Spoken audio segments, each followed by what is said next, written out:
اللہ اللہ اللہ اللہ اللہ اللہ اللہ اللہ۔ الحمد للہ رب العالمین، والصلاة والسلام علی حبیبہ محمد وآلہ وصحبہ اجمعین۔ اعوذ باللہ من الشیطان الرجیم، بسم اللہ الرحمن الرحیم۔ قل یا ایھا الناس انی رسول اللہ الیکم جمیعا الذی لہ ملک السماوات والارض لا الہ الا هو یحیی ویمیت فآمنوا باللہ ورسولہ النبی الامی الذی یؤمن باللہ وکلماتہ واتبعوہ لعلکم تہتدون۔ اللہم سبحانک لا علم لنا الا ما علمتنا انک انت العلیم الحکیم۔ مولایا صلی وسلم دائما ابدا علی حبیبک خیر الخلق کلہم۔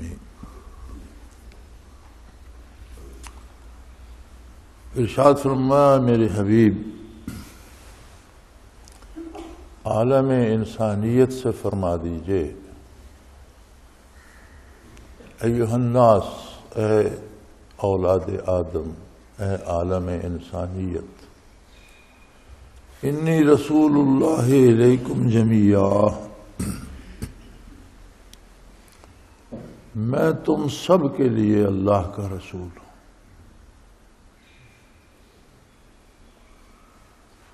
وہ اللہ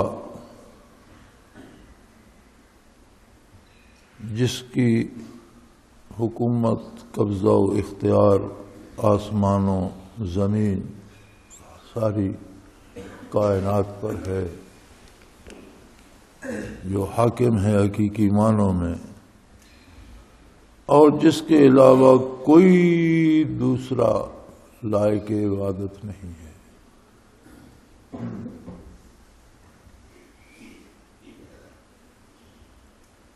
یحیی و یمیت، وہ ایسا قادر ہے، زندگی دیتا ہے، بے جان کو حیات عطا کر دیتا ہے، زندوں کو موت دے دیتا ہے، وہ ہر چیز پہ قادر ہے۔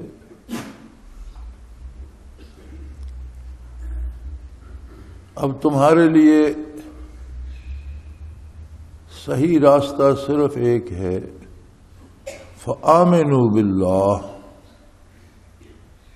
اللہ پر ایمان لاؤ، ورسولہ ہی، اور اس کے نبی پر،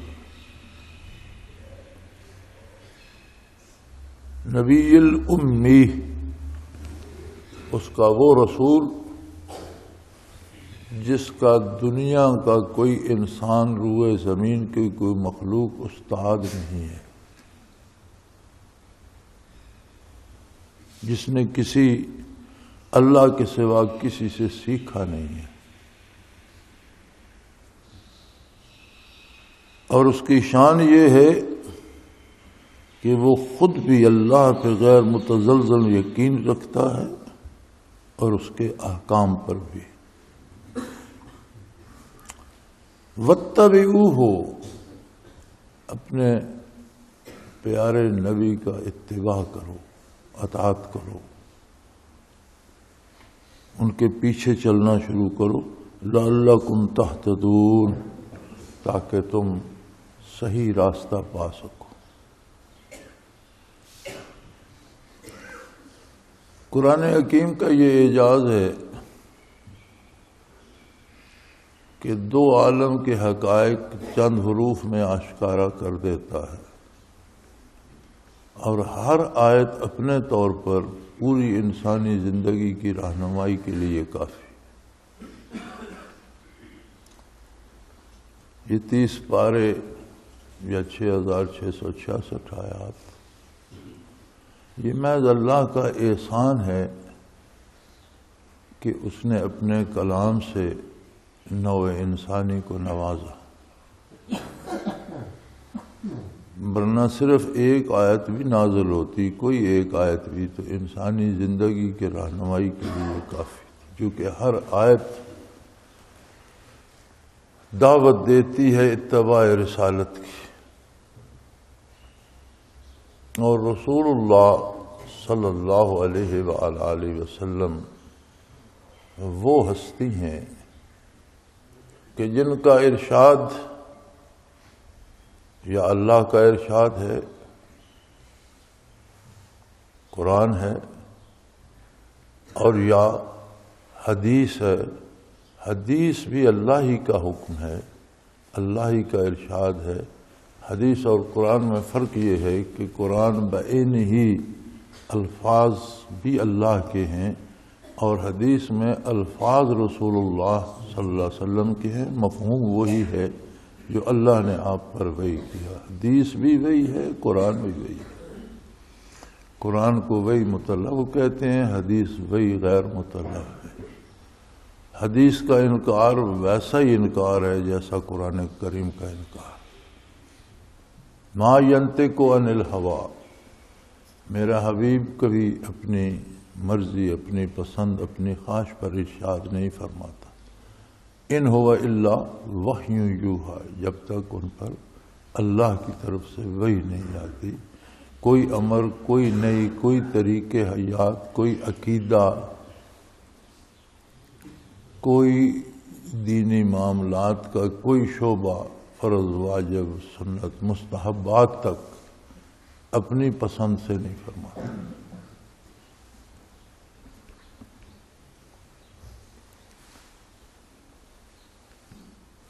ایک تو بہت بڑی بات جو صرف حضور صلی اللہ علیہ وسلم کی شان ہے، آدم علیہ نبینا علیہ السلام خود نبی تھے، پہلے انسان تھے جنہوں نے روئے زمین کو آباد کیا، اور ان کے بعد مسلسل نبوت آتی رہی۔ ہر نبی کا عہد اور دور بھی متعین ہوتا تھا، امت بھی متعین ہوتی تھی۔ ایسا بھی ہوا کہ کبھی ایک ایک شہر میں 3 نبی مبعوث ہوئے اور انہوں نے مل کر کام کیا، اور کبھی تھوڑے تھوڑے فاصلے پر مختلف نبی تھے، اور ان کی امتیں محدود تھیں۔ ہر امت کے لیے اپنے نبی کا اتباع شرط تھا، اور یہ اللہ کا کرم تھا کہ اس نے لوگوں کی جو انہیں استعداد کار عطا فرمائی اور جتنا شعور عطا فرمایا، جتنی عقل و خرد عطا فرمائی، اس طرح کے احکام و عبادات ان کے لیے تجویز فرمائے۔ دین مشکلات کے لیے نہیں ہوتا، مشکلات کا حل ہوتا ہے۔ ہمارے ہاں تو اب یہ رواج ہو گیا نا کہ یہ دین پہ چلنا بہت مشکل ہے۔ حقیقت یہ ہے کہ دین زندگی کو آسان کرتا ہے، اور دین پہ چلنا باقی ساری طرز حیات جو ہیں ان کی نسبت آسان ہوتا ہے۔ دین آسانی کے لیے ہوتا ہے، مشکلات کے لیے نہیں۔ دین انسان کو سیدھے راستے پہ ڈالتا ہے، اور ہمیشہ سیدھا راستہ آسان ہوتا ہے۔ جو راستے سے بھٹک جائے تکالیف اس کے لیے ہوتی۔ حضور اکرم صلی اللہ علیہ وسلم کی شان ہے کہ آپ ساری انسانیت کے لیے مبعوث ہوئے۔ اب اس ہستی کو دیکھیے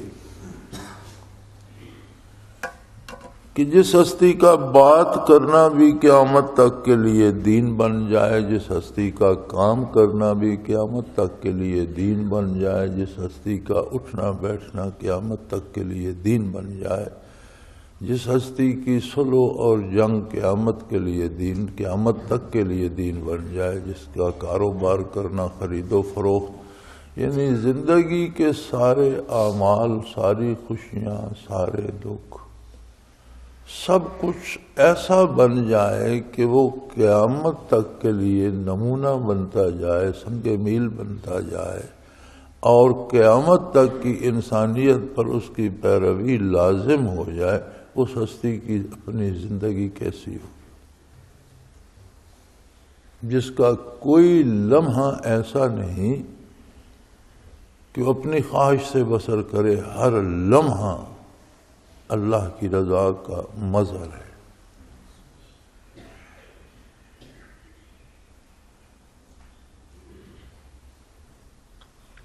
اور کتنی عجیب بات ہے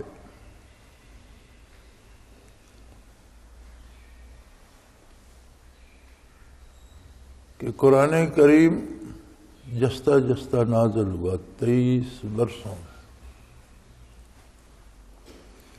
باقی کتابیں تو انبیاء کو عطا کر دی گئی، لیکن آپ صلی اللہ تعالی علیہ وآلہ وسلم پر جو کتاب نازل ہوئی اس کے نزول میں 23 برس لگے۔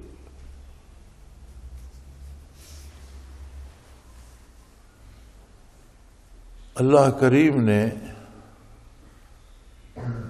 آپ کی نبوت کو بھی قیامت تک رکھنا تھا، اس کتاب کو بھی قیامت تک رکھنا تھا، اور اس کے احکام ایسے تھے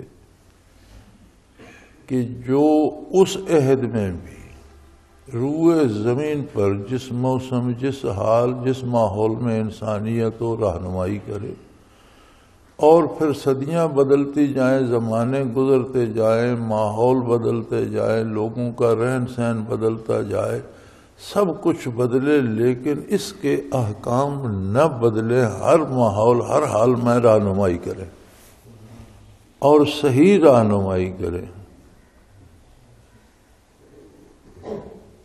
پھر اس میں یہ اعجاز بھی رکھا کہ اس کا کوئی لفظ، کوئی نقطہ تک قیامت تک تبدیل نہ ہو۔ اب بھلا جس کتاب کا آپ کوئی نقطہ، کوئی زیر زبر تبدیل نہیں کر سکتے، اس کے کسی حکم میں تبدیلی لانے کا کوئی سوچ سکتا ہے؟ اس کے سارے احکام بھی ناقابل تبدیلی ہیں، اور سارے الفاظ و حروف بھی ناقابل تبدیلی ہیں۔ پھر اس کا یہ اعجاز کہ سوال پیدا ہوا، اللہ کی بارگاہ سے جواب آ گیا۔ یہ پورا قرآن کریم کی تنزیل اسی طرح سے ہے کہ ماحول میں ایک ضرورت پیدا ہوئی، اب اس کا کیا کیا جائے، عرش عظیم سے جواب آ گیا، اس کو اس طرح کیا۔ ایک تو اس میں رہنمائی انسانوں کی آسانی ہوگی، دوسرا کسی بات کو آپ کسی واقعہ سے جوڑ دیں تو وہ خواہ حافظے میں رہ جاتی ہے۔ یعنی یاد کرنے کا بہت اچھا طریقہ ہے کہ آپ اسے کسی واقعہ کی نسبت سے یاد رکھیں تو وہ بات یاد رہتی ہے، تو اس کا حفظ کرنا اور یاد رکھنا بھی آسان ہو گیا، اس کی حفاظت کے اسباب بھی ہو گئے۔ پھر ساتھ یہ شان بھی ارشاد فرمایا کہ اپنے اس نبی کے ساتھ ایمان لاؤ جو امی ہے۔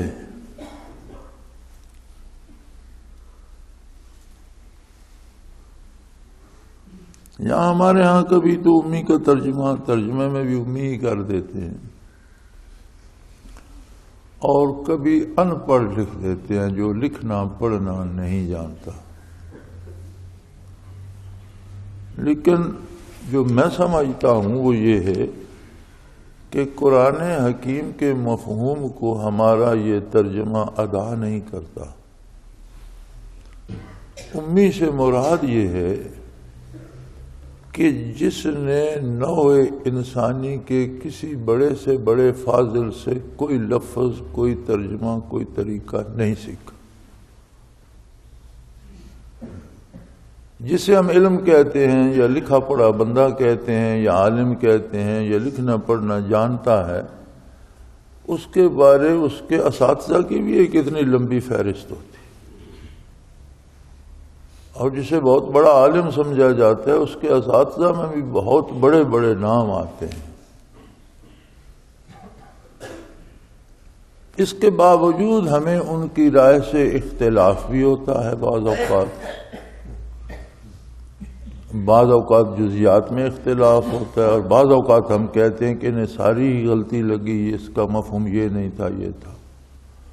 اب جیسے ابھی ہم کہہ رہے ہیں کہ امی کا ترجمہ جو یہ ان پڑھ کر دیتے ہیں یا لکھنا پڑھنا نہ جاننے والا، یہ صحیح نہیں، تو اختلاف تو ہو کیا، بڑے بڑے ایسے لوگوں نے یہ لکھا ہے جو جن کی جوتیوں کے خاک کے برابر بھی ہم نہیں ہیں، لیکن ہمارا اختلاف تو ہو گیا، ہم کہہ رہے ہیں یہ صحیح نہیں، ہماری رائے میں صحیح نہیں۔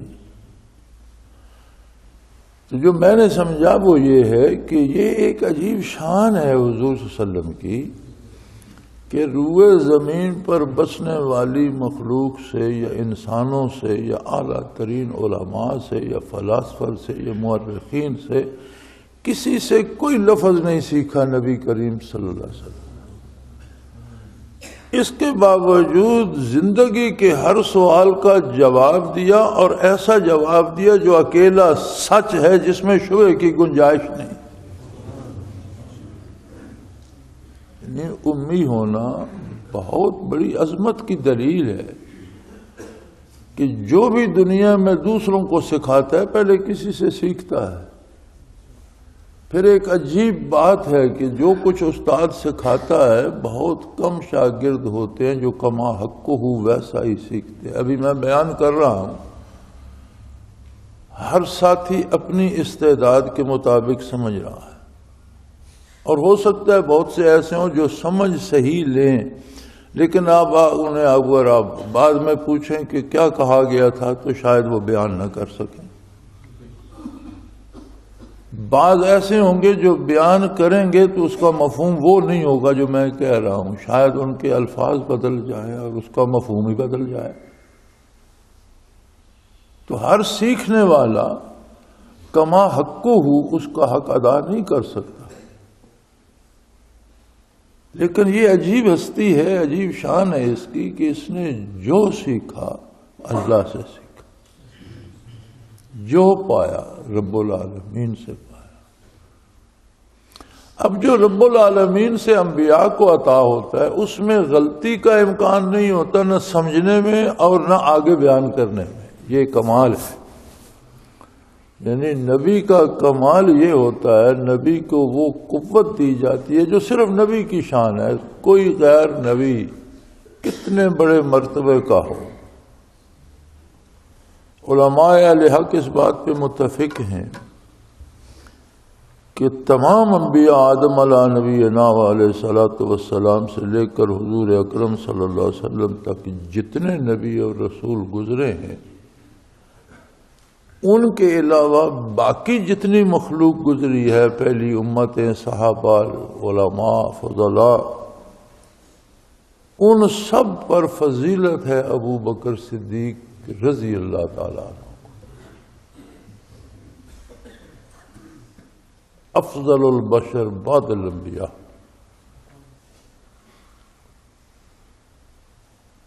اس ساری فضیلت کے باوجود نزول وحی کے وقت وحی کا کوئی لفظ ابو بکر صدیق رضی اللہ عنہ نے سنا؟ سوائے نبی کریم صلی اللہ علیہ وسلم کے وحی کسی نے نہیں سنی کہ وہ اللہ کا کلام ہے اور اسے سننے کے لیے نبوت کی استعداد چاہیے۔ آج تو سائنس بہت آگے نکل گئی ہے اور دنیا میں بھی ہم دیکھتے ہیں۔ میں ایک دفعہ ایک ریاست امریکہ کی ایلینائس وہاں تھا، تو وہاں یہ جنگلی جو ہیں بڑے بڑے یہ ہرن کی قسم کے جانور وہ بہت زیادہ ہیں، اور وہ رات کو شہر میں آ جاتے تھے، دن کو کبھی آ گھستے تھے، چونکہ وہاں ان میں تحفظ ہے، کوئی مارتا نہیں، تو وہ آ جاتے، رات کو اکثر آ جاتے تھے۔ تو ان گاڑیوں میں ایک ہارن لگے ہوئے تھے کہ آپ نے جیسے گاڑی کا سوئچ آن کیا، انجن سٹارٹ کیا تو وہ ہارن بجنا شروع ہو گیا، لیکن وہ ہارن کسی انسان کو سنائی نہیں دیتا تھا، حالانکہ وہ بج رہا ہوتا تھا۔ یعنی وہ اتنا اس کی جو فریکوینسی تھی وہ اتنی نیچے تھی، اتنی لو تھی کہ انسانی سماعت کی جو فریکوینسی ہے اس میں نہیں آتی تھی. لیکن جانوروں کی قوت سماعت چونکہ تیز ہوتی ہے تو جانوروں کو سنائی دیتا تھا. تو اگر آپ سڑک پہ جا رہے ہیں، جانور آپ کو نظر نہیں بھی ہے تو جانور کو آپ کی گاڑی کا وہ ہارن سنائی دے جائے گا انجن کے شور سے پہلے، اور راستے سے ہٹ جائے گا. نہیں، اگر انسان ایسی چیزیں ایجاد کر سکتا ہے کہ مخلوق کی ایک نسل سنے اور دوسری مخلوق، تو وہ بھی یہ جانور بھی ہم بھی مخلوق ہیں. اس کی قوت سماعت تیز ہے، وہ سن لیتے، ہمیں وہ سنائی نہیں دیتا. اسی طرح بعض جانوروں میں سونگھنے کی قوت ہے، اب وہ اس کے پیچھے دور دور تک وہ ان کی رہنمائی کر لیتی ہے. تو کلام الہی کو سننے کے لیے وہ فریکوینسی چاہیے جس میں وہ تقدس، وہ پاکیزگی، وہ تنزیہ، وہ نورانیت ہو، جس میں رائی برابر کوئی گرد نہ ہو، جس میں کسی گرد کا کوئی ایک ذرہ بھی نہ ہو. اور وہ فریکوینسی ہوتی ہے نبوت. اب موسیٰ علیہ نبینا کے بارے آتا ہے کہ براہ راست وَكَلَّمَهُ رَبُّهُ تَكْلِيمًا، براہ راست خطاب الہی سے سرفراز ہوئے. حضرت رحمۃ اللہ علیہ فرمایا کرتے تھے کہ یہ نہ سمجھو کہ موسیٰ علیہ السلام کے کان سنتے تھے. کلام الہی جب کسی سے ہوتا ہے تو اس کا ہر ذرہ بدن سنتا ہے. وجود کے 2.5 کھرب سیل کان بن جاتے ہیں، ہر سیل سنتا ہے. تو اب ایک ہستی کا یہ مقام کہ قیامت تک آنے والی انسانیت کے ہر ماحول، ہر زمانے، ہر عہد، اس کی ضروریات، اس کے موسم، اس کے میں جو نئی تبدیلیاں لوگوں کی سوچ میں، پھر اس کی ایجادات، پھر اس میں عجیب و غریب طریقے، ان سب تبدیلیوں کے باوجود ایسے طرز حیات سے مطلع فرمائے کہ وہ طرز حیات متاثر نہ ہو، ان سب تبدیلیوں کے باوجود وہ قابل عمل رہے. یہ شان صرف محمد الرسول اللہ.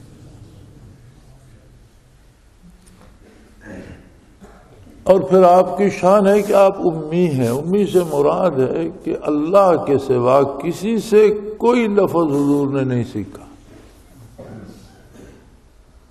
سارے علوم براہ راست ذات باری سے حاصل ہوئے. آپ صلی اللہ علیہ وسلم کا ایک ایک ارشاد فرمایا ہوا ایک ایک جملہ علوم کا خزانہ ہے. 1400 سال ہو گئے لوگوں کو تشریحات کرتے ہوئے، اور وہ خزانے ختم نہیں ہوتے. میں نے قرآن کریم کے بارے بھی کتنی دفعہ بیان، ساری عمر گزر گئی الحمدللہ. اسرار و تنزیل لکھی، سمجھا بڑے اس میں ہم نے خزانے لٹائے ہیں. اب جب بیان کرتے ہیں تو بے شمار باتیں اور آ جاتی ہیں جو لکھی جاتی ہیں. پھر بیان کرتے ہیں، وہی آیت پھر بیان ہوتی ہے تو اس میں بے شمار باتیں اور آ جاتی ہیں جو پہلے نہیں آئی. کوئی ایک نہ ختم ہونے والا خزانہ ہے. حکمتیں ہی حکمتیں، تہ در تہ اس میں معنی ہیں، راز ہیں، اور ہر شعبے میں وہ رہنمائی کرتا ہے. سو فرمایا ایک بات تو یہ سن لو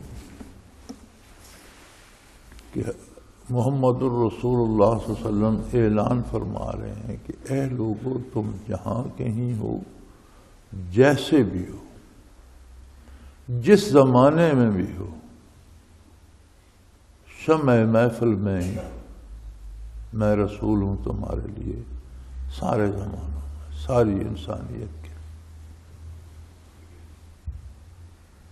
اور اس اللہ کا رسول ہوں جو کائنات کا خالق بھی ہے اور واحد مالک بھی ہے، اور جس کو حکم جاری و ساری رہتا ہے، حکومت جس کی ہے، اور وہ جس کا کوئی دوسرا نہیں، جس کے مقابلے میں کسی دوسرے کی اطاعت کا کوئی تصور ہی نہیں۔ وہی زندگی دیتا ہے، وہی موت دیتا ہے۔ تمہارے لیے سلامتی کا ایک ہی راستہ ہے۔ نبی علیہ الصلوۃ والسلام نے زمین پر خط کھینچا، پھر بہت سے خط دائیں بائیں کھینچے، فرمایا یہ جو سیدھا خط ہے یہ اسلام ہے، اس میں سے کوئی دائیں نکلے بائیں نکلے بے شمار راہیں نکلیں گی، لیکن وہ اسلام نہیں ہے۔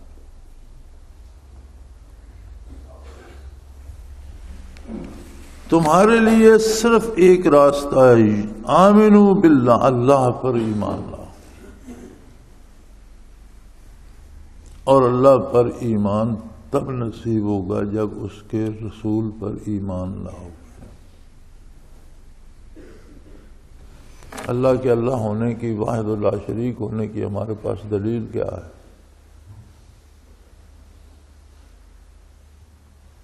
آپ جو 3 معبود مانتے ہیں وہ بھی اپنی دلیلیں لیے پھرتے ہیں۔ کوئی بتوں کو معبود مانتا ہے، ان کی عبادت کو اپنی دلیل لیے پھرتا ہے۔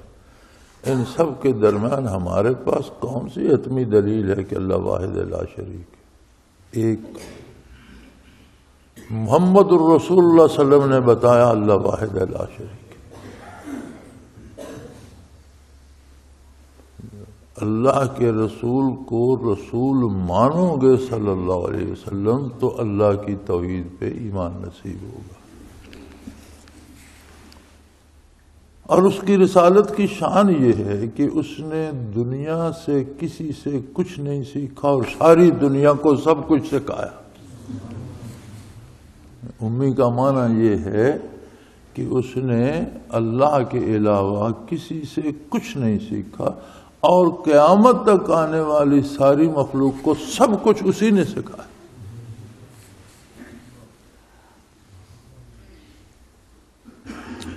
اور اس کا اپنا یقین بے مثل و بے مثال تھا، اللہ پر بھی اور اللہ کے احکام پر۔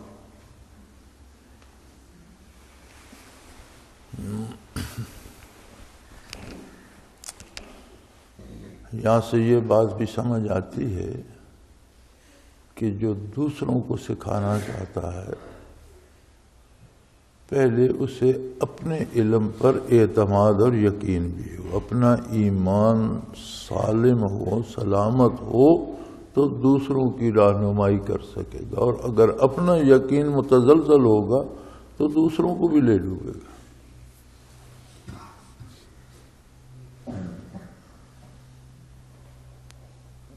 ہمارے ہاں ایک پیری مریدی کا ایک رواج ہے، اور ہم چاہتے ہیں کہیں خانہ پوری ہو جائے، کسی مشہور خانقاہ کسی مشہور عالم سے ہم کہہ لیں میں نے بیعت کری، پھر جو جی چاہے کرتے رہیں، پھر پیر جانے اور اللہ جانے پیر صاحب بھگتیں گے۔ ایسا نہیں ہوتا۔ لا تزر وازرۃ وزر اخری، کوئی دوسرا کسی دوسرے کا بوجھ نہیں اٹھائے گا، ہر شخص کو اپنے اعمال خود بھگتنا پڑے گا۔ پیری مریدی اس لیے نہیں ہوتی کہ قیامت کو سارے مریدوں کے گناہ پیر پر لا دیے جائیں گے اور مرید جنت چلے جائیں گے اور پیر مار کھاتا رہے گا، ایسا نہیں ہوگا۔ ہوتا یہ ہے کہ ہمیں وہ یقین کی دولت چاہیے، وہ ایمان چاہیے، وہ اعتماد چاہیے جو ہمارے ناک میں نکیل ڈال دے اور ہمیں برائی سے بچائے۔ اپنے اندر وہ یقین و اعتماد ہو کہ ہم برائی سے خود کو بچائیں۔ اب اس کے لیے ہم کسی شیخ کے پاس جاتے ہیں تو اس کے اپنے پاس ہم سے تو زیادہ ہونا چاہیے کہ ہمیں کوئی ذرا دے سکے۔ وہ کہاں سے لے گا؟ وہ اپنے شیخ سے لے گا، اور یہ سلسلہ بارگاہ نبوت تک پہنچے گا۔ ساری برکات تقسیم وہاں سے ہوتی ہے۔ ایک ایک کلاس میں بے شمار لوگ پڑھتے ہیں، بہت سے بچے ہوتے ہیں، بہت سے بچے داخلہ لیتے ہیں آرمی کے کورسز میں، کیا وہ سارے جرنیل بن جاتے ہیں؟ بہت سے بچے پڑھتے ہیں، کیا وہ سارے عالم بن جاتے ہیں؟ کوئی کہاں رہ جاتا ہے، کوئی کہیں رہ جاتا ہے، کوئی جا کر ٹاپ پہ پہنچتا ہے۔ اسی طرح مشائخ عظام کے پاس بھی بے شمار لوگ آتے ہیں، کوئی جا کر نکلتا ہے جو اتنا حاصل کر لے کہ دوسروں تک پہنچا سکے۔ پھر حاصل کرنا اور بات ہے، اسے آگے پہنچانا پھر اور بات ہے۔ بعض لوگوں میں علمی صلاحیت ہم نے دیکھی ہے، اگر وہ پڑھانا چاہیں تو بہت اچھا پڑھاتے ہیں، لیکن انہیں کہیں کہ سٹیج پہ تقریر کرو، نہیں کر سکتے۔ بعض لوگوں کو ہم نے دیکھا ہے کہ انہیں سٹیج پہ کھڑا کر دو، دھواں دھار تقریر کریں گے، لیکن کہو اس کلاس کو یہ مضمون پڑھا دو، نہیں پڑھا سکتے۔ عالم وہ بھی ہے، عالم وہ بھی ہے، سیکھا اس نے بھی ہے، سیکھا اس نے بھی ہے، لیکن آگے دینے کا، ڈیلیور کرنے کی استعداد ہر ایک کی پھر اپنی ہے۔ تو نسبت جوڑنے کے لیے، تعلق قائم کرنے کے لیے یہ دیکھنا شرط ہے کہ اس بندے سے مجھے وہ یقین ملے گا، خود اسے یقین ہے، اور اگر ہے تو مجھے اس سے ملے گا۔ کہاں سے پتہ چلے؟ یہ سوال بارگاہ رسالت میں صحابہ کرام نے کیا تھا۔ اللہ کریم کروڑوں رحمتیں نازل فرمائے صحابہ کرام پر۔ اتنی باتیں پوچھیں، اتنی باتیں پوچھیں کہ زندگی کا کوئی پہلو انہوں نے تشنا نہیں چھوڑا۔ قیامت تک کے لیے ساری انسانیت کی رہنمائی فرمائے۔ ایک صحابی نے عرض کی، یا رسول اللہ اب تو چشم عالم سے پردہ فرما جائیں، اب تو سورج نکلا ہوا ہے، جو آتا ہے سورج کے سامنے ہوتا ہے اور جگمگا اٹھتا ہے، جب آپ پردہ فرما جائیں گے تو لوگ کہاں جائیں گے؟ کس سے سیکھیں گے؟ کس کو اچھا سمجھیں گے؟ کس کی بات مانیں گے؟ فرمایا اس بندے کے ساتھ رہو۔ آپ کے ارشاد کا مفہوم ہے یہ، اس بندے کے ساتھ رہو جس کے پاس بیٹھنے سے اللہ یاد آئے، یعنی جس کے پاس جا کر آپ بیٹھیں تو اللہ یاد آئے، اس کے ساتھ چمٹ جاؤ، تبھی یاد آئے گا کہ اس کے دل میں بستا ہوگا۔ اب مفاہیم ہم نے بدل لیے، ہماری بدنصیبی، ہم سمجھتے ہیں کہ پیر صاحب کے پاس جاؤ، اولاد ملے گی، نوکری ملے گی، بیماری سے شفا ملے گی۔ بیماری کا علاج کرنے کے لیے ڈاکٹر طبیب ہیں، روزی کے لیے محنت اور مشقت ہے، جو اللہ کو نہیں مانتے وہ بھی کھا رہے ہیں اور ان کو بھی مل رہی ہے، جو کافر ہیں ان کو بھی مل رہی ہے، بت پرستوں کو بھی مل رہی ہے، پھر اس میں پیر کا کیا کمال؟ کوئی ایسی بات بتاؤ جو پیر کے علاوہ نہیں مل رہی کسی کو۔ اولاد بھی ساری دنیا کو مل رہی ہے، بدکاروں کو بھی، کافروں کو بھی، ظالموں کو بھی، قاتلوں کو بھی، روزی بھی مل رہی ہے، سارے کھا پی رہے ہیں، بلکہ اکثر بدکار زیادہ دولت مند ہیں۔ تو پھر پیر کے پاس کیا لینے جانا ہے؟ پھر ان بدکاروں کے پاس جاؤ جن کے پاس دولت ہے، شاید کوئی ذرا دے دیں۔ پیر کے پاس وہ دولت ملتی ہے جو دنیا میں نایاب ہے، اور وہ ہے ایمان باللہ، اللہ پر یقین، محمد الرسول اللہ کی رسالت پر وہ یقین جو ہمیں مجبور کر دے آپ کی غلامی پر۔ اور جہاں سے یہ نہ ملے وہاں جانے کی ضرورت نہیں ہے، باقی چیزیں تو دنیا میں ملتی ہیں، ہر ایک کو ہر جگہ مل رہی ہیں۔ اور فرمایا صرف یہ ایک راستہ ہے، اتباع کر لو محمد الرسول اللہ کا، لعلکم تہتدون، تاکہ تم ہدایت یافتہ ہو جاؤ، تاکہ تم اللہ کی رضا کو پا سکو، تاکہ تم دنیا و آخرت میں سرخرو ہو سکو۔ حضرات، ہم گرتے گرتے اس سطح پر پہنچ گئے جہاں اللہ کا حکم ہے کہ وَجَعَلَكُمْ شِيَعًا، وہ تمہیں گروہوں میں تقسیم کر دے گا اگر تم میرے نبی کی اطاعت نہیں کرو گے اور اپنے نفسی خواہشات نفس پر چلتے رہو گے تو ایک وقت آئے گا کہ اللہ تمہیں شیعہ بنا دے گا، گروہ گروہ بنا دے گا، الگ الگ طبقے بنا دے گا، لِيُذِيقَ بَعْضَكُمْ بَأْسَ بَعْضٍ، اور پھر تم سارے طبقے ایک دوسرے کے قتل عام پہ جڑ جاؤ گے، پھر ایک دوسرے سے لڑو گے، ایک دوسرے کے بندے مارو گے، ایک دوسرے کو تباہ کرو گے، جس کا نتیجہ قومی تباہی ہوگا کہ ایک قوم مختلف حصوں میں تقسیم ہو گئی اور وہ حصے آپس میں لڑ گئے تو وہ قوم تباہ ہو رہی ہوگی۔ آج دیکھ لیں ہم پر یہی عذاب مسلط ہے، ہمارے گھر محفوظ نہیں، ہمارے بازار محفوظ نہیں، ہماری عدالتیں محفوظ نہیں، ہمارے تھانے محفوظ نہیں، عدالت میں بندہ کھڑا ہے وہ بھی قتل کر دیا جاتا ہے، تھانے میں وہ بھی قتل کر دیا جاتا ہے، بازار میں حتیٰ کہ ہماری مساجد محفوظ نہیں، نماز پڑھنے جاتا ہے قتل ہو جاتا ہے۔ کون کرتا ہے؟ اپنی ہی قوم کے طبقے ہو گئے ہیں، شیعہ ہو گئے ہیں، گروہ گروہ ہو گئے ہیں، ایک دوسرے کو قتل کیے جا رہے ہیں۔ جعلکم شیعا، تمہیں گروہوں میں بانٹ دے گا، مختلف گروہ بن جائیں گے اور ایک دوسرے کے خون کے پیاسے ہو جائیں گے، لیذیقکم باس بعض، کہ تم میں سے ہر ایک ایک دوسرے کے خون کا پیاسا ہو جائے گا اور اپنے سارے وسائل لے کر اسے قتل کرنے کو چڑھ دوڑے گا۔ یہ عذاب الہی ہے اور یہ ہے حضور کا اتباع چھوڑنے کا نتیجہ۔ اب اس کے بڑے حل ہوتے ہیں، کوئی کہتا ہے فلاں سے مذاکرات کریں، کس سے مذاکرات کرو بھائی؟ کوئی ایک ایسا بندہ ہے جو اس ساری دہشت گردی کو کنٹرول کر رہا، یعنی مذاکرات کرو کس سے کرو؟ کوئی ایسا بندہ تو ہو جس سے آپ مذاکرات کریں اور وہ ساری دہشت گردی کو کنٹرول کر رہے، ایسا تو کوئی بھی نہیں، ہر ایک کے پاس ایک ایک گروہ ہے، اب کتنے گروہوں سے مذاکرات ہوں گے؟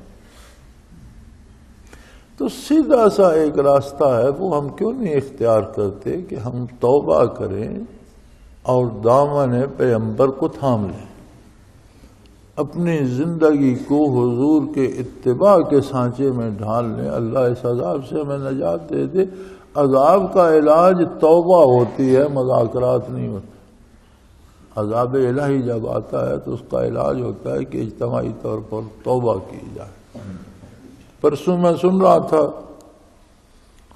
ہمارے وزیر اعلیٰ پنجاب تقریر فرما رہے تھے، مجھے حیرت بھی ہوئی، خوشی بھی ہوئی، بڑے زور سے کہہ رہے تھے کہ ہم قرآن و سنت کا نظام لائیں گے، اس نظام کو ہم بدل دیں گے، 1400 سال پہلے کا نظام لائیں گے۔ الحمدللہ بہت اچھی بات ہے، خوشی بھی ہوئی اور ڈر بھی لگا کہ جب حکمرانوں پر بوجھ آتا ہے تو ایسی باتیں کرتے ہیں، جب لوگ ساتھ مل جاتے ہیں تو پھر کہتے ہیں یار یہ کام مشکل ہے۔ یہ تجربہ ہے نا ہمارا، ہم سے ایسی ہوتی رہی۔ میرے خیال ہے جتنے حکمران پاکستان میں گزرے ہیں، میری ذاتی رائے کے مطابق کردار کے اعتبار سے سب سے بہتر ضیاء الحق صاحب تھے۔ انہوں نے بھی کہا تھا کہ مجھے ووٹ دو، 5 سال کے لیے میں صدر بن جاؤں گا اور اسلام نافذ کروں گا۔ ووٹ مل گئے، ووٹ بھی یہی تھے کہ کیا تم چاہتے ہو اسلام نافذ ہو یا نہ ہو؟ ہاں کرو گے تو اس کا مطلب یہ ہوگا کہ اسلام نافذ بھی ہوگا اور میں 5 سال صدر بھی رہوں گا۔ اب کون اس پرچی پہ نہ لکھتا ہے جس پہ لکھا ہو کہ اسلام نافذ کرنا چاہتے ہو کہ نہیں؟ تو ووٹ تو مل گئے۔ بعد میں انہوں نے فرمایا مجھے اچھی طرح یاد ہے کہ آدھا کام تو ہو گیا، میں صدر تو بن گیا، باقی آدھا نفاذ اسلام والا وہ مشکل ہے، وہ نہیں ہو، تو 50% کام میں نے کر دیا۔ تو اب کیا خبر وزیر اعلیٰ صاحب کی بات بھی وہ 50% پہ آ کے نہ رک جائے۔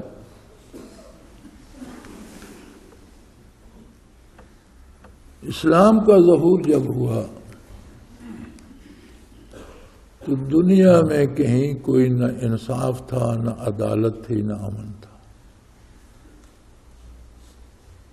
رومنز نے عدالتیں بنائیں، اور ہسٹوریکلی تاریخی اعتبار سے کہا جاتا ہے کہ دنیا کو، مہذب دنیا کو قانون اور عدالتیں اور یہ نظام رومنز نے دیا۔ رومن میں عدالتیں کیا تھیں؟ کسی شخص کے خلاف کسی اہلکار نے شکایت کر دی، وہ پکڑا گیا، ایک بندے نے جرم کیا، اس کا سارا خاندان دھر کے لے آئے، بیویاں، بچے، بزرگ، بوڑھے سارے لے آئے۔ اب اس کی بات تو کسی نے سننی نہیں، نہ اسے بولنے کا حق ہے، نہ اس کا وکیل ہے، نہ کوئی دلیل ہے۔ اب عدالت میں آ گیا، اب جو جب جج کی مرضی وہ کر دے، اور سزائیں یہ تھیں کہ اسے بھوکے درندوں کے سامنے ڈال دو اور تماشا دیکھو۔ اسے آئین و دستور کہا جاتا ہے، اور آئین کے بانی انہیں کہا جاتا ہے۔ اور یہی عالم روئے زمین کا تھا جب اسلام کا ظہور ہوا۔ نبی امی صلی اللہ علیہ وآلہ وسلم نے ہر فرد کے حقوق متعین کیے، بچے سے لے کر بوڑھے تک، مرد سے خواتین تک، اور صرف متعین نہیں کیے، عملاً نافذ کر کے ایک ریاست بنا کے دنیا پہ ان کو نافذ کر کے عملاً ان کے نتائج سے انسانیت کو بہرہ ور کر کے آپ نے پردہ فرمایا۔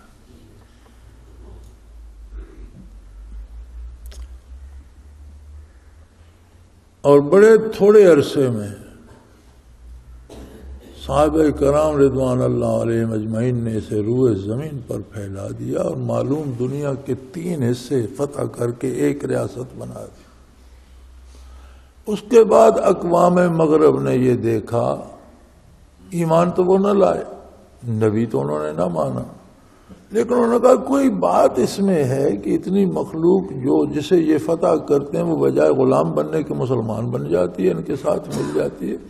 یہ کوئی ایسا نظام ان کے پاس ہے جو لوگوں کی ضروریات پوری کرتا ہے، انہیں آرام دیتا ہے، لوگ ان کے ساتھ ملتے جا رہے ہیں۔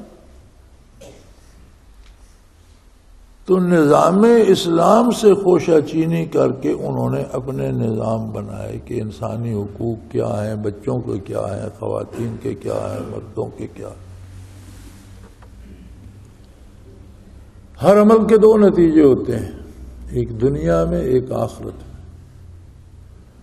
اخروی نتیجہ بہتر کرنے کے لیے ایمان شرط ہے، لیکن دنیاوی نتیجے کے لیے ایمان شرط نہیں۔ اچھی دوا کافر کو بھی دو، اسے شفا ہوگی، اچھا کھانا اسے بھی دو، صحت مند ہوگا، اچھا پانی اسے بھی دو، اس کی پیاس بجھ جائے گی۔ اب اس کا نتیجہ آخرت میں کیا ہوگا، اس کے لیے ایمان شرط ہے۔ اگر آخرت پر ایمان نہیں تو سزا پائے گا۔ آپ دنیا کفر کے مغرب ہو یا مشرق ہو، وہ طریقے دیکھ لیں جو انہوں نے تجارت میں، حکومت میں، سیاست میں، مختلف شعبوں میں اپنائے، جو قبل اسلام نہیں تھے، جو انہوں نے مسلمانوں سے لی۔ ان شعبوں میں وہ دنیا میں ترقی کر رہے ہیں۔ ہماری بدنصیبی یہ کہ ہم نے دین کو چھوڑ دیا اور ہم نے اپنے طریقے ایجاد کرنے شروع کر دیے، ہم مار کھا رہے ہیں۔ میں یہ عرض کرتا ہوں کہ ہمارے حکمران اگر اسلام نافذ کریں تو نور علی نور ہے، لیکن اگر اتنا حوصلہ نہیں تو انسانوں کو، رعیت کو، عوام کو وہ حقوق تو دیں جو غیر مسلم اقوام کو مل رہے ہیں، وہ انسانی حقوق تو دیں۔ یہاں تو وہ بھی نہیں ہے۔ یورپ میں، برطانیہ میں، امریکہ میں، اسکینڈینیویا میں، جاپان میں، چین میں جو عام آدمی کو جو حق مل رہا ہے وہ تو دیں، تو بھی یہ بدامنی بڑی حد تک کم ہو جائے۔ لیکن اگر حکمران نہیں کرتے تو کیا ہم بھی ویسے ہی ہو جائیں؟ ہم بھی حکمران ہیں، یہ وجود ہماری سلطنت ہے، اس پر ہماری حکومت ہے، ہم اس پر تو محمد الرسول اللہ کا کیا کام کو نافذ کریں، ہم کچھ تو کریں۔ فرمایا کلکم راع وکلکم مسئول عن رعیتہ او کما قال رسول اللہ صلی اللہ علیہ وسلم، تم میں سے ہر ایک حکمران ہے، اپنا بدن تو اس کی ریاست ہے، کسی کا خاندان اس کے ماتحت ہے، کسی کی بات محلہ سنتا ہے، کسی کی بات ہزاروں اور لاکھوں لوگ سنتے ہیں، تو جہاں تک جس کی بات سنی جاتی ہے وہاں تک وہ حکمران ہے، اور اس کے بارے اس سے پوچھا جائے گا کہ تو نے ان لوگوں کو کیا بتایا، کیا سمجھایا، کیا کرنے کا حکم دیا۔ تو ہم انفرادی طور پر بھی اگر اتباع نبوت شروع کر لیں تو الحمدللہ اس بہت سی بیماری کا علاج ہو سکتا ہے،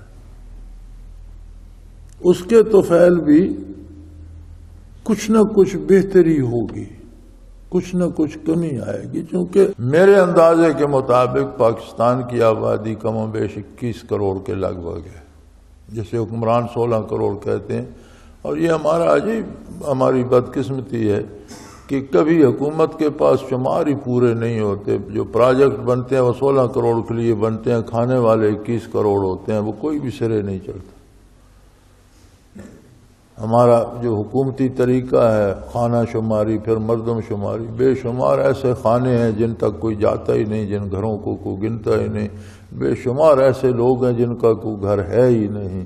یہاں ہمارے دیہات میں ہی دیکھ لیں، جنگلوں میں کہاں تک لوگ پڑے ہیں، کون ان کی خانہ شماری کو جاتا ہے؟ 2-4 گاؤں کے گھروں پہ نمبر لگا دیا اور بات ختم۔ شہروں میں کراچی، لاہور، اسلام آباد، راول پنڈی، گجرانوالہ، یہ جو بڑے بڑے شہر ہیں، کوئٹہ وغیرہ، ان میں تو بے شمار مخلوق ایسی ہے جو کسی شمار قطار میں نہیں، جس کے آنے کا بھی کوئی پتہ نہیں چلتا کتنے لوگ آج کراچی آئے ہیں اور کتنے آج کراچی سے چلے گئے ہیں، کوئی کسی کو پتہ نہیں۔ تو 3 گنا آبادی ہے شہروں کی، اور حکومتی کاغذات میں وہ 1 کروڑ ہے، عملاً وہاں 3 کروڑ بندے رہتے ہیں۔ یہ عجیب تماشا بنا ہوا ہے۔ تو میرا عرض کرنے کا مطلب یہ ہے کہ ہر فرد 16 کروڑ ہیں اگر، تو ہر فرد 16واں کروڑ حصہ ہے پاکستان کا۔ 20 کروڑ ہیں تو ہم میں سے ہر ایک 20 کروڑواں حصہ ہے پاکستان کا۔ ملک زمین سے اور جغرافیے سے نہیں بنتے، ملک افراد سے بنتے ہیں، قومیں افراد سے بنتی ہیں، اور ملک قوموں سے بنتے ہیں۔ ہر فرد ایک پاکستان ہے۔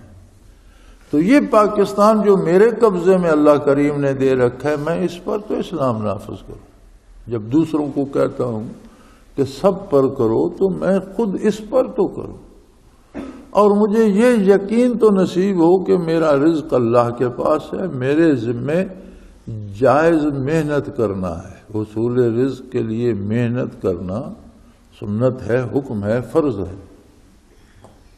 حصول رزق کے حلال کے لیے محنت کرنا فرض ہے، مجھے اپنا وہ فرض ادا کرنا ہے۔ حضور صلی اللہ علیہ وسلم نے فرمایا نا کہ مومن جو بال بچوں کو کھانا کھلاتا ہے، بیوی بچوں کو، وہ بھی اس کا صدقہ شمار ہوتا ہے۔ عرض کی یا رسول اللہ، صدقہ تو عبادت ہے، تو بیوی بچوں کو پالنا تو اس پر فرض ہے، وہ نانو نفقہ ان کا تو اس کے ذمے ہے۔ تو فرمایا فرض کا پورا کرنا ہی تو عبادت ہے۔ فرض پورا کرتا ہے نا، اللہ کے حکم کو پورا کرتا ہے، تو یہی تو عبادت ہے۔ تو شریعت کے مطابق مشقت محنت کریں گے تو وہ عبادت ہوگی، رزق تو اللہ نے دینا۔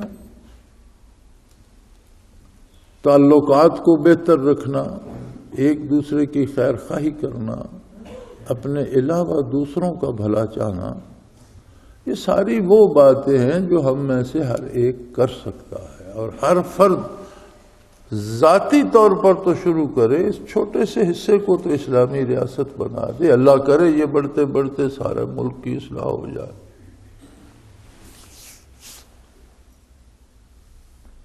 سوائے اتباع سنت کے آبادی کا کوئی دوسرا راستہ نہیں۔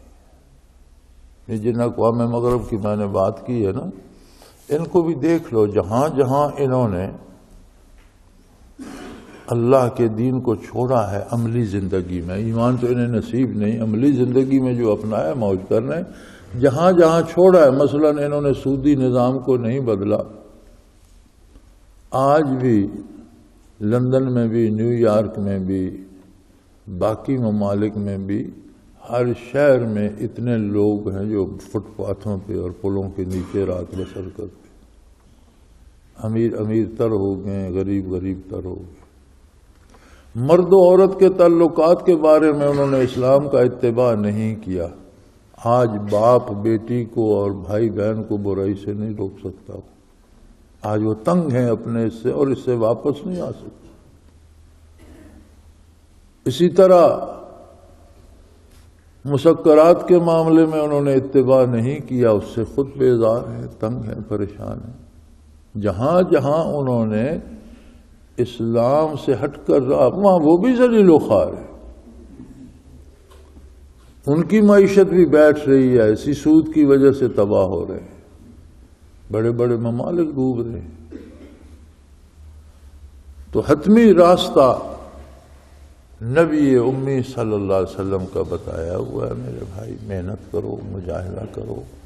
اس سارے مجاہدے، اس سارے محنت کا حاصل وہ یقین محکم ہے، وہ غیر متزلزل یقین ہے جو ہمیں اتباع رسالت پہ کاربند کرتا۔ اور اپنا محاسبہ کیا کرو، دیکھو کہ ہمارا آج جو ہے ہمارے کل سے بہتر ہونا چاہیے، کچھ چیز ہمیں حاصل ہونی چاہیے، اور ہماری ساری دولت، جو کچھ ہم اس دنیا میں حاصل کر سکتے ہیں وہ یہ ہے کہ ہم نے کتنا اتباع کر لیا نبی کریم صلی اللہ علیہ وسلم۔ سب سے بڑی دولت اور مقصد حیات یہی ہے۔ اللہ کریم ہماری خطاؤں سے درگزر فرمائے اور اس کی توفیق عطا فرمائے۔ وآخر دعوانا ان الحمدللہ رب العالمین۔